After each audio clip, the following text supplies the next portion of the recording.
On April 10th, 1912, the Titanic set sail from Southampton on her maiden voyage to New York. At that time, the Titanic was the largest liner of her day. In length, she was 4 city blocks long and weighed over 45,000 tons.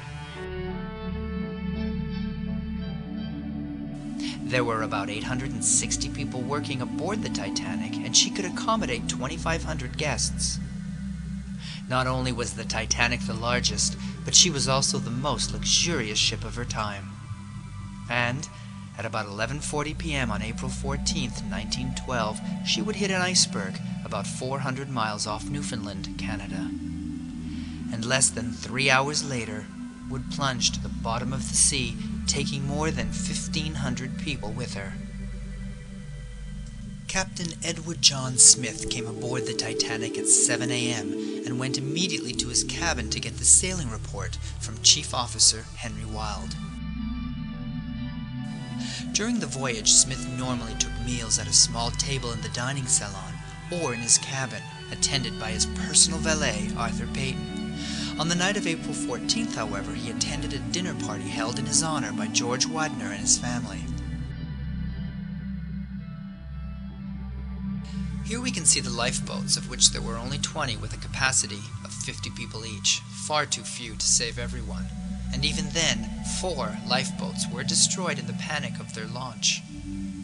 The Titanic had an equipped gymnasium with rowing machines, a stationary bicycle, and an electric horse. There was a heated swimming pool, the first ever built into a vessel, squash court on the F deck, Turkish baths, 2 barber shops with automated shampooing and drying appliances available for all classes, first and second class smoking rooms for the men, and reading and writing rooms for the ladies.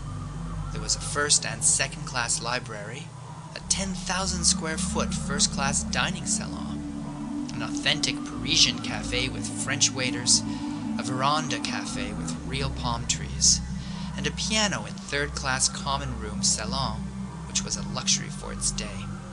There was a state-of-the-art infirmary, staffed by 2 physicians that included an operating room, a fully equipped darkroom for amateur photographers to try their skills, and a 5-kilowatt Marconi wireless radio station for sending and receiving passengers' telegrams.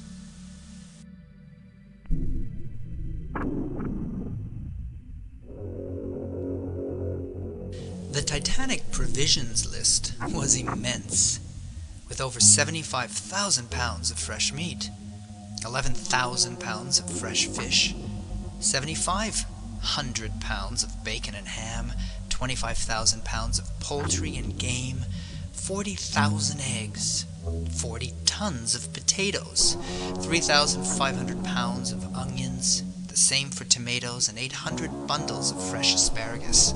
There was 2,500 pounds of fresh green peas, 7,000 heads of lettuce, over 1,000 sweetbreads, 1,700 pounds of ice cream.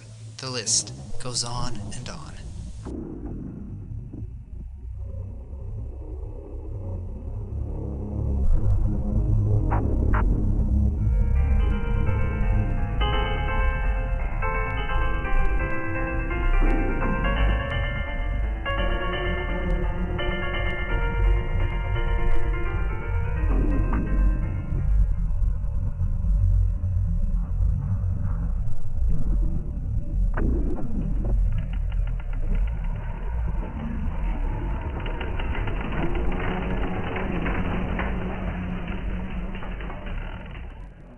One of the greatest elements of danger in icebergs is the fact that they float with only 1/8 of their bulk above the surface.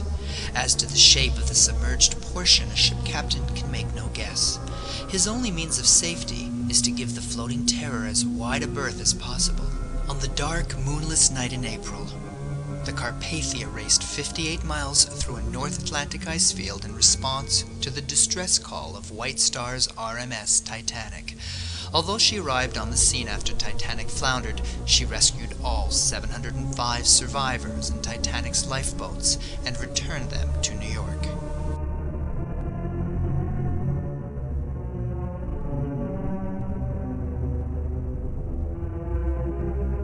Here we see a rare shot of the captain of the Carpathia, Captain R.H. Rostron, shortly after his heroic rescue.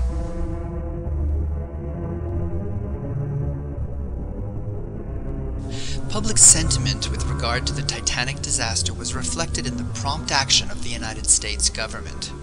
On April 17th, the Senate ordered an investigation of the Titanic wreck with particular reference to the inadequacy of life-saving boats and apparatus. The resolution also directed inquiry into the use by the Titanic of the northern course over a route commonly regarded as dangerous from icebergs. Besides investigating the disaster, the committee was directed to look into the feasibility of international agreements for the further protection of ocean traffic.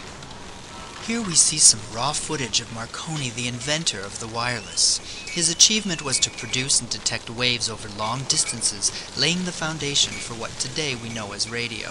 He was hailed for his invention and saving many lives from the Titanic disaster. The sinking of the Titanic has been the subject of several books and films, but not until September 1985 was the actual wreck found resting under 12,000 feet of water. In July 1986, the U.S. researchers explored the Titanic in the three-person Alvin submersible.